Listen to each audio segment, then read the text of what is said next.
Kita lanjut bahas BTTH Season 5 Part 19. Oke lah, nggak usah banyak mang-ming, kita langsung masuk aja ke pembahasan.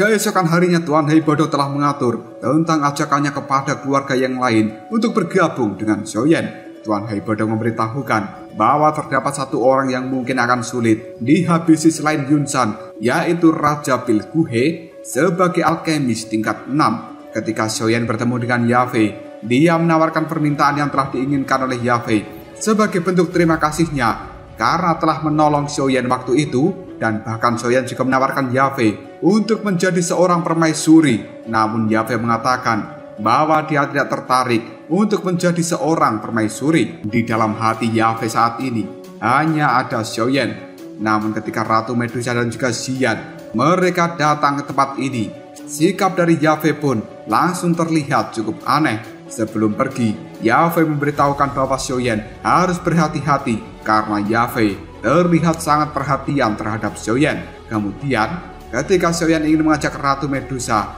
menuju asosiasi alkemis, Ratu Medusa malah menolaknya, dan hal tersebut membuat Shoyen cukup bingung dengan sifat kedua wanita tersebut.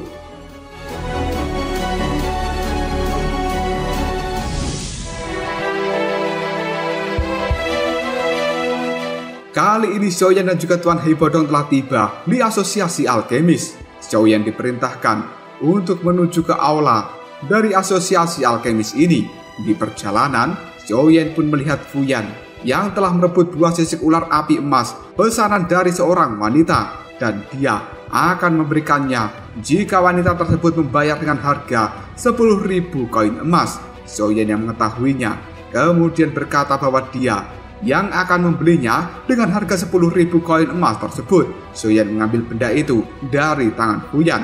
Hal ini membuat Fuyan sangat marah hingga pada akhirnya ingin menyerang Shoyen. Dengan satu kali tolakan dari Shoyen, Fuyan pun menjadi tidak berdaya.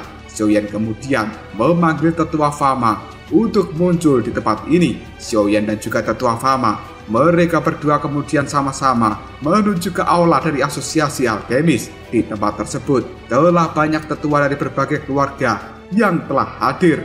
Shoyen pun langsung mengatakan maksud dan tujuannya datang ke tempat ini, yaitu untuk mengajak mereka semuanya bergabung untuk melakukan perlawanan terhadap sekte Yunlan. Kebanyakan dari mereka masih ragu karena kekuatan dari sekte Yunlan bukanlah sesuatu yang bisa diremehkan.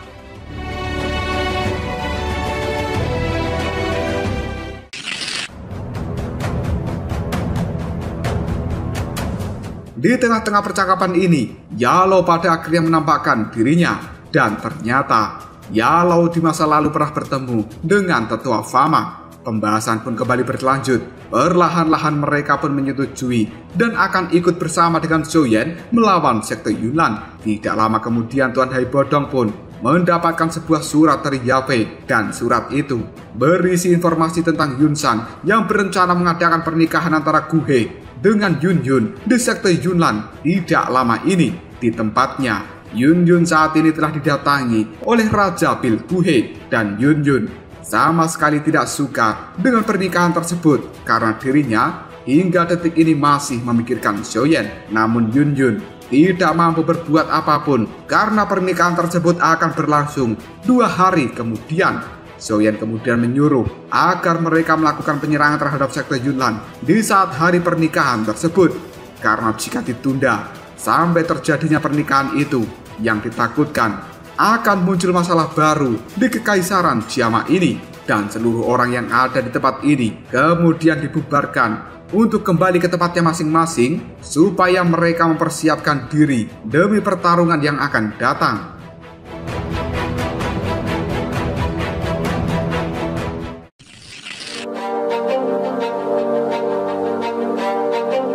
Hari pernikahan Yunyun pun telah tiba.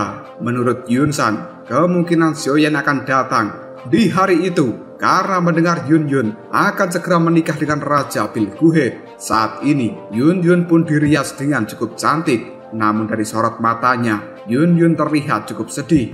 Ketika didatangi oleh pengawalmu, Yun San pun mengatakan bahwa alasan utamanya menjodohkan Yun Yun dengan Raja Pil Guhe, yaitu hanya ingin memanfaatkan Guhe demi bisa menjatuhkan Xiaoyan. Pengawal Wu kemudian menyuruh supaya Yun San tidak membunuh Raja Pil Guhe, karena di dalam tubuh orang itu pasti memiliki jiwa yang bagus dan akan dijadikan koleksi dari aula jiwa. Yun San pun mengiyakan hal itu.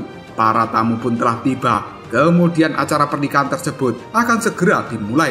Ketika baru pertunjukan awal, Xiaoyan pun telah datang bersama dengan orang-orangnya.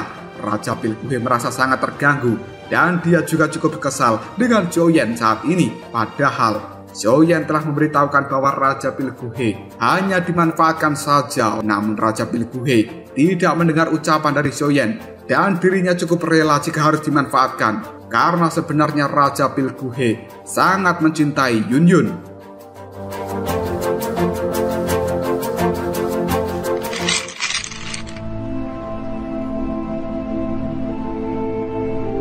Hingga pada akhirnya Xiaoyan dan juga Raja Pil Guhe akan melakukan pertarungan. Xiaoyan pun membuat kesepakatan jika di dalam 10 jurus dirinya tidak mampu mengalahkan Raja Pil Guhe, maka Xiaoyan akan segera mundur dari tempat ini. Namun jika Raja Pil Guhe kalah, maka dirinya tidak boleh ikut campur di dalam permasalahan antara Xiaoyan dengan sekte Yunnan. Raja Pil Guhe pun menerima kesepakatan tersebut dan mereka pada akhirnya mulai bertarung. Raja Pil Guhe kemudian mengeluarkan ribuan pedang bara untuk memberikan serangan pada Xiaoyan. Namun hal itu masih bisa ditangani dengan mudah oleh Xiaoyan. Setelah mencapai jurus yang ke-8, keduanya masih bertarung dengan cukup sengit. Banyak yang tidak yakin jika Xiaoyan bisa mengalahkan Raja Pil Guhe hanya dalam 10 jurus. Keduanya pun kali ini kembali melakukan pertarungan dengan pergerakan yang cukup cepat, dan mereka berpindah-pindah dari satu tempat ke tempat yang lainnya. Tidak lama kemudian Xiaoyan mengeluarkan jurusnya, yaitu Auman Singa Emas. Namun hal ini masih bisa dilawan oleh Raja Pil Guhe. Hingga akhirnya Xiaoyan pun mengeluarkan jurus terakhir, dan hal itu membuat Raja Pil Guhe bisa dikalahkan dalam sekejap.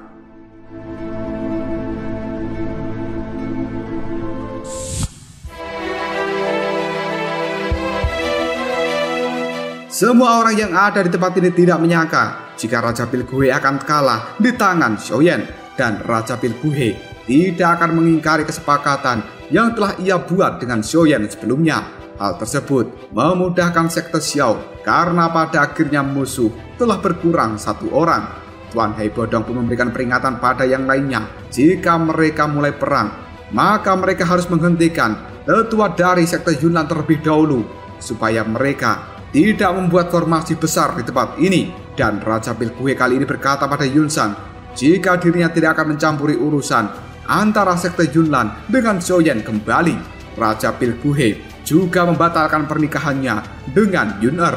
Setelahnya, Raja Pil Guhe pun segera pergi dari tempat ini, diikuti oleh orang-orangnya. Yun San kemudian mengerahkan seluruh pasukannya untuk membunuh seluruh penyusup yang ada di tempat ini. Dan Xiaoyan bertanya tentang keberadaan ayahnya, namun Yun San tidak ingin menjawab hal itu.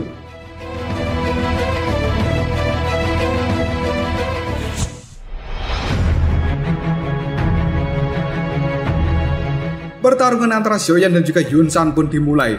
Yun San mulai berjalan mendekati Xiaoyan, kemudian Xiaoyan mengeluarkan kekuatannya, dan dia juga berpindah-pindah dengan cukup cepat, hingga pada akhirnya membuat Yun San sulit mendeteksi keberadaan dari Xiaoyan. Detik berikutnya, Xiaoyan mengeluarkan sayap ganda dari penggabungan kekuatan dia dengan gurunya. Sebagian kekuatan Xiaoyan saat ini sebenarnya sama dengan kekuatan yang dulu pernah dia gunakan ketika melawan Yun San. Namun saat itu Xiaoyan masih kalah. Namun kini Xiaoyan mampu memberikan sebuah pukulan yang cukup kuat, hingga pada akhirnya membuat Yun San terlihat kesakitan karena pukulan tersebut telah meninggalkan jejak telapak tangan di dada dari Yun San. Hal ini membuat Yun San mengeluarkan sebuah gelombang yang sangat besar, sehingga Tuan Hei Bodong datang dan menyuruh Xiaoyan supaya tidak melakukan perlawanan. Ditakutkan jika Xiaoyan akan kalah melawan kekuatan besar dari Yun San.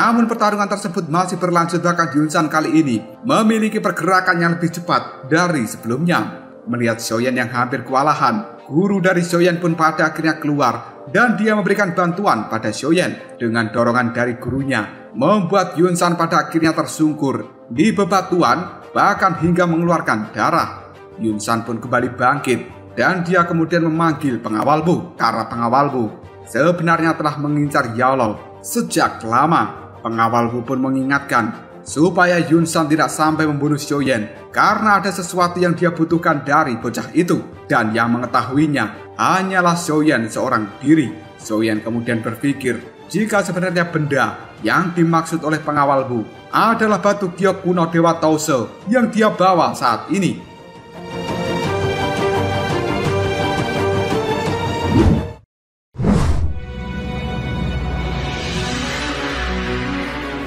Pertarungan pun pada akhirnya dimulai.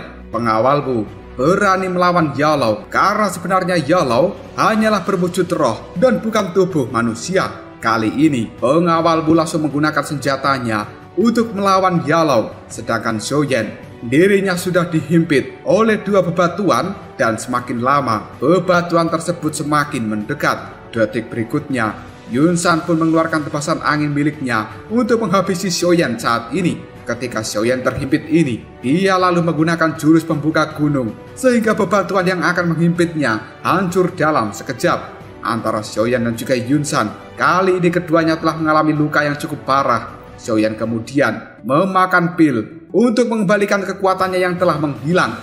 Detik berikutnya, Xiaoyan pun mulai mengeluarkan kekuatan dari api surgawinya, dan dia saat ini berkejar-kejaran dengan Yunsan.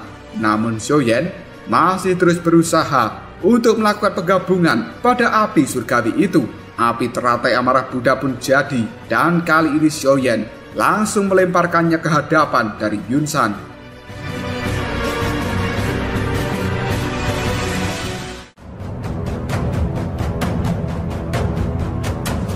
Lalu apakah yang akan terjadi selanjutnya?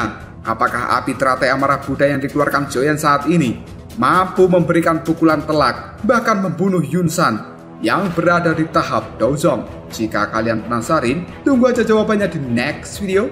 Ngobrol Sob.